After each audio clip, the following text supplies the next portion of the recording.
Buenos días. Hoy voy a tener el placer de hablaros de la que seguramente sea la pieza ibera más conocida tanto dentro como fuera de nuestras fronteras. Y seguramente me atrevería a decir uno de los restos arqueológicos más célebres de cuantos han aparecido en la península ibérica, la Dama de Elche. La Dama de Elche,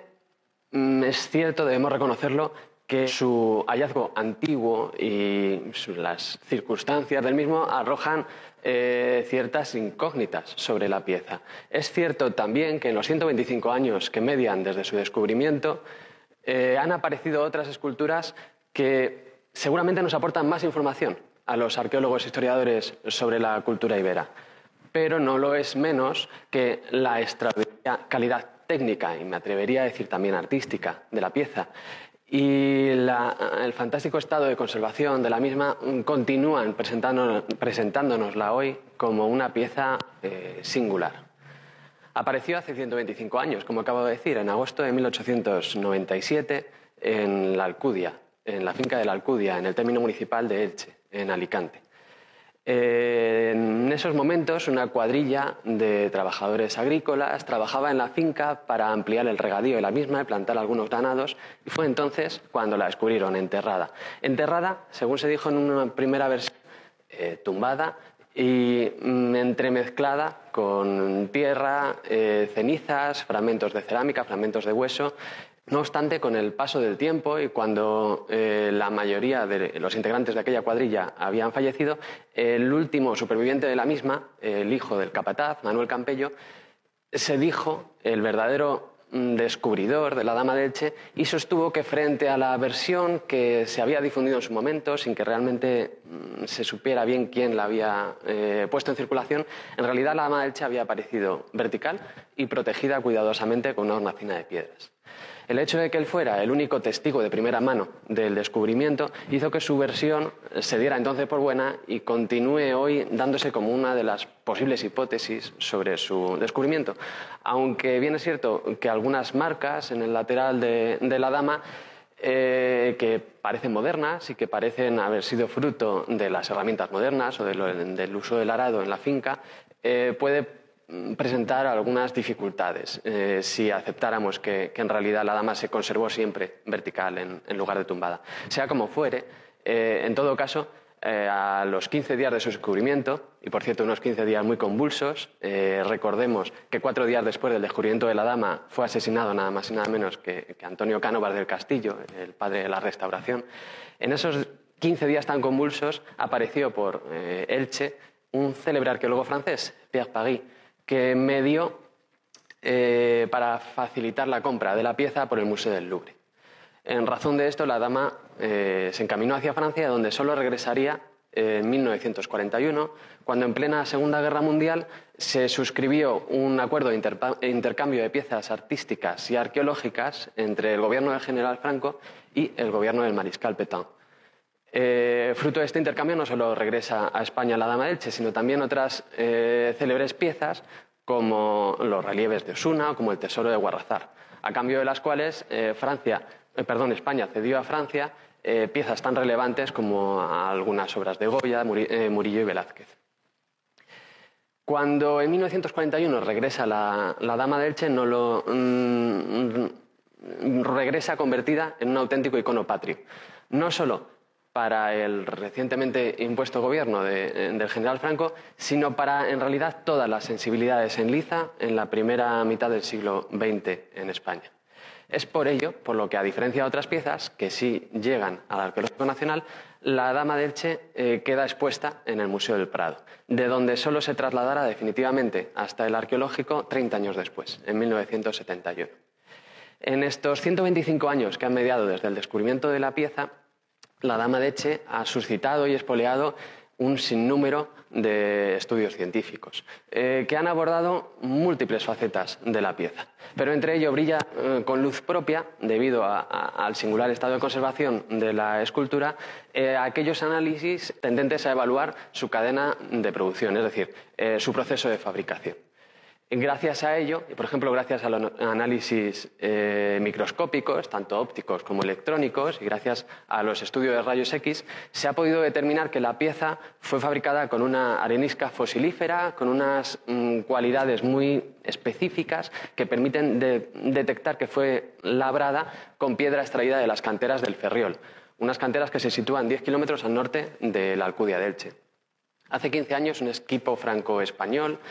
estuvo realizando estudios en la zona y consiguieron documentar los vestigios de las actividades extractivas en las canteras de época prerromana. Y no solo eso, sino que encontraron en el lugar un fragmento escultórico, o mejor dicho, un esbozo de fragmento escultórico inconcluso y que se había abandonado antes de terminar de esculpirlo en las propias canteras debido a que había surgido una grieta en una de las caras del boceto escultórico. Estos trabajos en las canteras del Ferriol han supuesto un salto cualitativo en los estudios sobre el proceso de fabricación de la escultura ibérica en general y de la Dama de Elche en particular, por 3 razones. En primer lugar, porque permitieron documentar por primera vez de manera fehaciente que la piedra en las esculturas ibéricas no se elige aleatoriamente, sino solo después de un estudio muy minucioso. Con esta misma arenisca fosilífera de las canteras del Ferriol no solo se fabricó la Dama de Elche, sino varias otras esculturas que han ido apareciendo en la Alcudia de Elche en estos 125 años, como por ejemplo también el famoso grifo de la Alcudia. Sin embargo, la mayoría de las esculturas aparecidas en el yacimiento ilicitano no proceden de las canteras del Ferriol, sino de otras que se encuentran bastante más cerca, pero que tienen una piedra de peor cualidad. Evidentemente, dependiendo de la pieza que se quisiera labrar, se traía la piedra a un lugar más cercano o más lejano. En segundo lugar,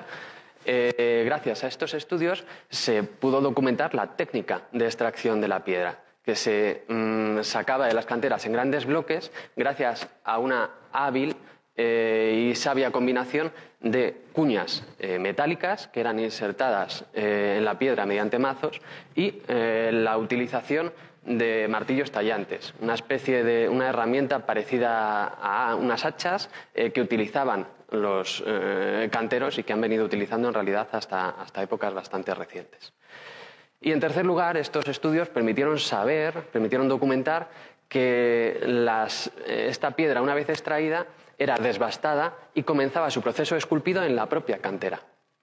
Eso requería, evidentemente, que los escultores estuvieran presentes a pie de cantera. Algo que, por otra parte, tampoco debe extrañarnos demasiado, porque en todas las épocas, en todas las civilizaciones, ha habido escultores interesados en elegir personalmente y en supervisar de primera mano el proceso de extracción de las piedras con las que ellos iban a trabajar. Pero es que la presencia de los escultores a pie de cantera y el hecho de que comenzaran a desbastar y a esculpir sus piezas en la propia cantera facilitaba el traslado de la piedra desde las canteras hasta el lugar en el que las esculturas iban a ser erigidas, básicamente porque disminuía los costes de desplazamiento. Costes que, por otra parte, sabemos que, por ejemplo, en Grecia y en Roma suponían buena parte de los costes de producción de una escultura. Pensemos que la Dama de Elche, en el estado en el que ha llegado hasta nosotros, pesa unos 70 kilos, pero conocemos esculturas ibéricas mucho más grandes y voluminosas, lo que ha de hacernos reparar en lo complicado que suponía el desplazamiento de estas grandes piedras desde la cantera a el lugar en el que iban a ser erigidas estas esculturas a kilómetros de distancia. Y finalmente, el hecho de que comenzaran a esculpirse las piezas en la propia cantera permitía que si en alguna de ellas se resquebrajaba durante el proceso de esculpido, como sucedió con la pieza hallada por el equipo franco-español en el Ferriol hace 15 años, pudiera ser desechada en la propia cantera sin necesidad de haberla desplazado antes a kilómetros de distancia. Una vez movilizada la piedra hasta ya esbozada, ya desbastada, hasta el lugar en el que iba a ser erigida la escultura, mediante carros o mediante trineos tirados por caballerizas, era ahí donde el escultor montaba su taller. No debemos pensar en talleres escultóricos fijos y estables, sino que, por el contrario, el escultor montaba su taller en el lugar en el que se iba a erigir definitivamente la escultura, de nuevo para minimizar estos costes de desplazamiento de la piedra. Era en ese lugar en el que concluía el proceso esculpido de la pieza. El escultor terminaba de desbastarla mediante punteros y mediante martillos tallantes. Concluía el esculpido de la pieza utilizando cinceles de diversa anchura y humedeciendo la pieza de tanto en tanto, humedeciendo la piedra de tanto en tanto para disminuir su resistencia. Forjaba una y otra vez, mejor dicho, reafilaba sus herramientas una y otra vez, porque las herramientas de punta metálica que utilizaba se mellarían continuamente, para lo cual debía tener una forja a su disposición en el propio lugar en el que se iba a erigir la escultura, y terminaba su labor alisando de manera concienzuda toda la pieza, utilizando seguramente piedras abrasivas. Pero ahí no concluía el proceso esculpido, sino que era entonces cuando toda la pieza, y sabemos que así sucedió con la Dama de Elche, se recubría con una capa de yeso homogénea que a su vez servía de asiento a los pigmentos que se fueran a colocar. Porque, como sucede en el resto del mundo antiguo, las esculturas ibéricas también estaban coloreadas. Lo que sucede es que rara vez llegan hasta nosotros los pigmentos. La Dama de Baza es una extraordinaria excepción en este sentido. Pero en algunos casos, incluido la Dama de Elche, los análisis microscópicos y las analíticas de todo tipo han permitido documentar los vestigios de algunos de los pigmentos que sirvieron para colorearlas. En el caso de la Dama de Elche hemos podido detectar restos de azul egipcio, de cinabrio, de ocre, de rojo, de origen orgánico, visibles tanto en sus labios como en algunas de los pliegues de su manto. Pero tan importante como lo que se conserva en la Dama de Elche es lo que no se conserva. Porque desde el momento en el que se descubrió, hace 125 años, se asumió que la Dama de Elche había sido inicialmente diseñada como ha llegado hasta nosotros, es decir, en forma de busto. Pero hace algunas décadas ciertas voces comenzaron a proponer que quizá la Dama de Elche no es sino el fragmento superviviente de una escultura mucho mayor, de la representación de una mujer a cuerpo entero, ya sea estante, como la Dama oferente del Cerro de los Santos, o sedente, como la ya mencionada Dama de Baza. Quienes argumentan esto, quienes sostienen esta hipótesis, la argumentan señalando que el plano basal de la Dama de Elche en realidad no está alisado, como cabría suponer en altura de este tipo, sino que son bien visibles las marcas de los martillos tallantes que se utilizaron para desbastar esta base. Y además señalan que, si nos fijamos bien, la Dama de Elche no es perfectamente simétrica respecto de este plano basal. Pero claro, estos argumentos en realidad no son del todo concluyentes, porque si por algo destaca la iconografía ibérica es por su huida de toda simetría. Y además, desde el descubrimiento de la Dama de Elche, hemos ido documentando otras piezas que sabemos perfectamente que fueron diseñadas ya como bustos. Algunas de ellas incluso llevan el mismo orificio en la parte trasera que la Dama de Elche, y del que luego hablaré. Lo cual sirve para que, como mínimo, debamos dejar por el momento esta cuestión abierta. Por el momento no somos capaces de discriminar si la Dama de Elche realmente fue un busto desde el momento en el que se esculpió o es el fragmento de una escultura que en un momento antiguo se rompiera. Una vez desgranada todo este proceso de fabricación y en su momento retoque, o en su caso retoque de la pieza, lo que debemos preguntarnos seguramente es quiénes fueron los artífices de esta pieza, cuál fue la procedencia y extracción cultural de los escultores que se encargaron de labrar la Dama de Elche. Y digo esto porque tradicionalmente se ha venido dando por sentado que la península ibérica en época prerromana formaba parte de esas fronteras atrasadas, bárbaras, si queréis, respecto de los grandes núcleos culturales, políticos, sociales, económicos del Mediterráneo antiguo, como eran Grecia y Roma. Pero claro, este modelo casa muy mal con la aparición de piezas de tan extraordinaria calidad técnica y artística como la Dama de Elche. Como la Dama de Elche y como otras piezas que han ido apareciendo desde entonces, como la Corée de Alicante, como las Esfinges de Agost, como el conjunto escultórico de Cerrillo Blanco de Porcuna, todos los cuales evidencian una influencia griega enorme, tanto desde el punto de vista técnico como en ciertos sentidos también simbólico. Eso llevó a que durante mucho tiempo se haya asumido que al menos algunas de estas piezas fueron fabricadas por artesanos griegos desplazados hasta los extremos del mundo entonces conocido. Frente a estas posturas difusionistas, en los años 80 y 90, la tendencia mayoritaria fue reaccionar y dar por sentado que estas esculturas en realidad eran esculturas puramente ibéricas, nacidas única y exclusivamente de los desarrollos tecnológicos de civilizaciones autóctonas como la civilización ibera. Hoy en día optamos más bien por posturas más templadas entre esta aparente dicotomía. Hoy en día creo que resulta incontrovertible el hecho de que algunas piezas, algunas esculturas iberas, como la Dama de Elche, evidencian una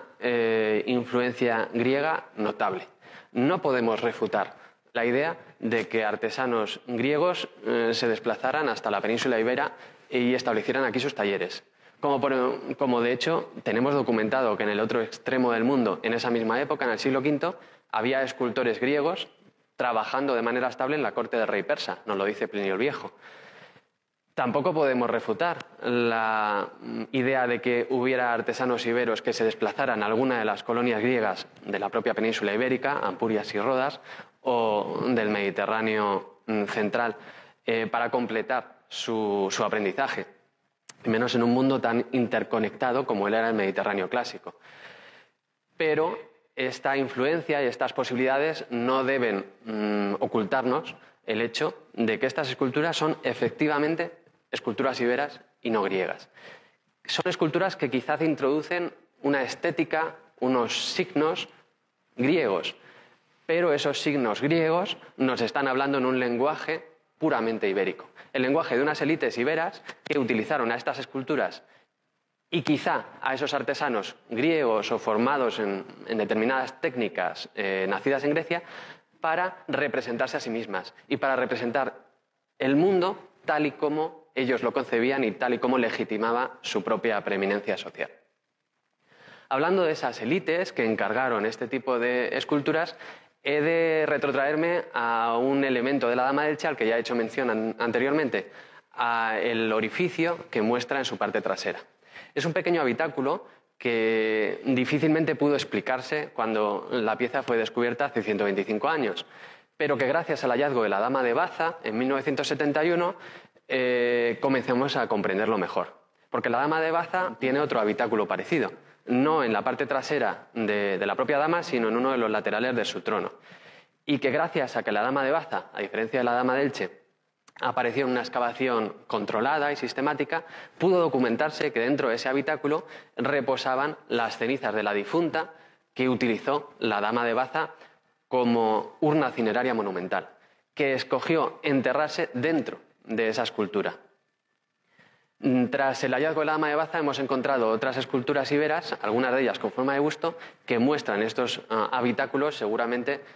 utilizados para que ciertos difuntos de alto rango, de alto estatus, se enterraran. Los restos de estos difuntos se enterraran en ellos. Y así parece sugerirlo igualmente las últimas analíticas que se han practicado sobre la propia Dama de Elche y que parecen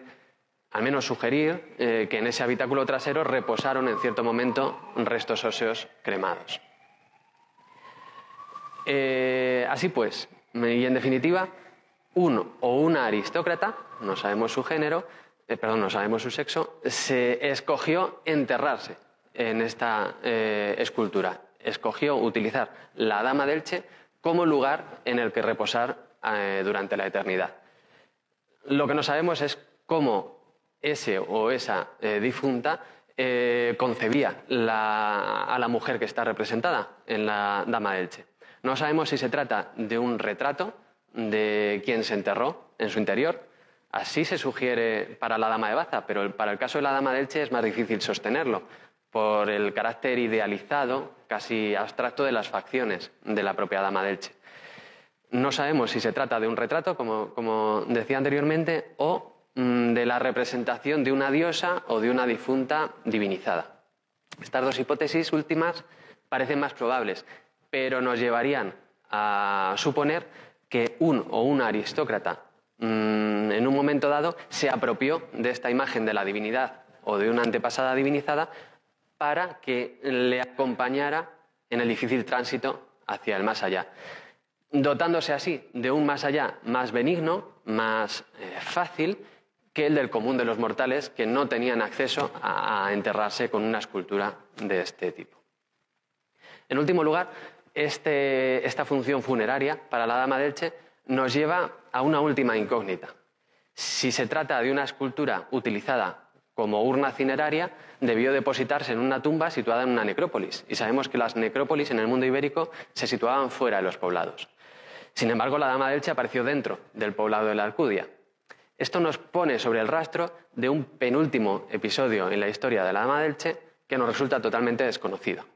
En algún momento dado, difícil de discriminar, entre el momento en el que se esculpió la pieza, que por